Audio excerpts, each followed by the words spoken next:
താരകാസുര നിഗ്രഹം കഴിഞ്ഞ് വരുന്ന സുബ്രഹ്മണ്യ സ്വാമിയാണ് ഉദയനാപുരത്തപ്പൻ. അദ്ദേഹം ഈ തൻ്റെ അച്ഛനെ കാണാൻ വേണ്ടിയിട്ട് വൈക്കത്തേക്ക് ഇങ്ങനെ എഴുന്നള്ളി വരിക.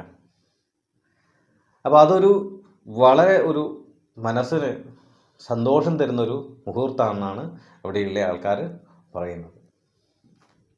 അപ്പോൾ അഷ്ടമി ദിവസം രാവിലെ ദർശനം കഴിഞ്ഞ് കഴിഞ്ഞാൽ 1-2 പൂജകളും കൂടി കഴിഞ്ഞാൽ പിന്നെ അന്ന് ഭഗവാന് മഹാദേവന് വേറെ പൂജകളൊന്നുമില്ല അത്രേ.